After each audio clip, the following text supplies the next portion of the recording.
kaya? Handa na ba kayong malaman ang dahilan?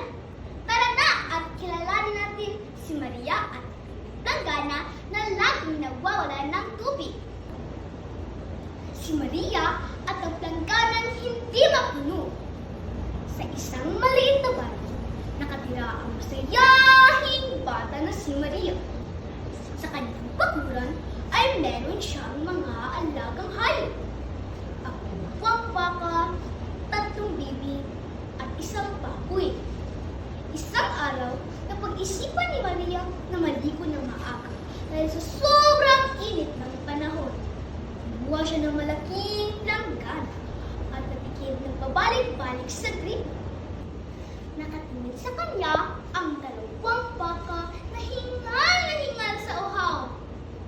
Uy, tingnan mo yun! Mukhang napakalamig ng tubig. Isang baka Sakto! Parang mamamatay na po sa init!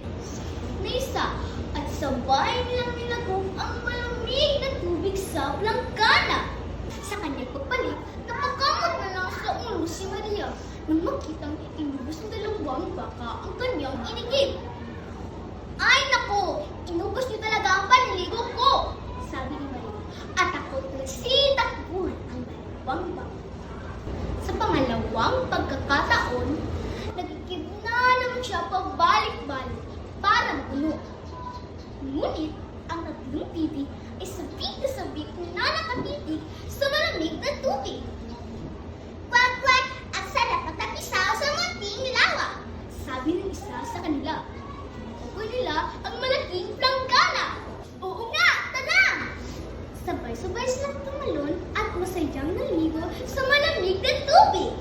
Pagbalik ni Maria ay naggalit siya sa kanyang nakita. Ano ba yan? Buntong hininga niya. Magsalisan na kayo! Galit na sabit ni Maria. Sa kabilang ng pagod, inis at init ay nagigib pa rin siyang gumawa.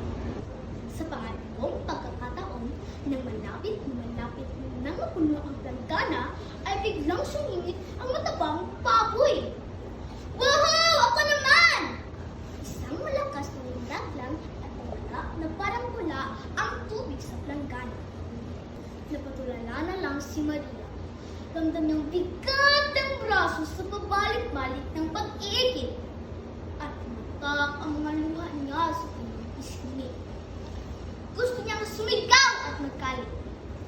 Pero nang makita niya ang 2 baka, 3 bibi, at si baboy na mga hingal rin sa uhaw, ay naawa siya.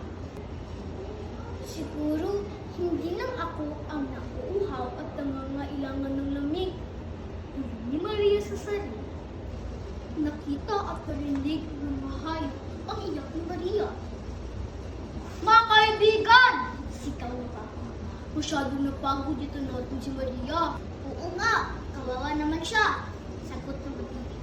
Halika, pag-iwan natin siya! Sambit ni Baboy. Sabay-sabay silang pumunta sa gripo. Nagbuhat ng bandit, 2 baka, nagtulong-tulong ang mga bibi sa pagbuhat ng bandit. At si Baboy naman ay buong siglang nagkarga sa mabigat na patya. Sobrang saya at napawi ang lingkod ni Maria sa kanyang nakita.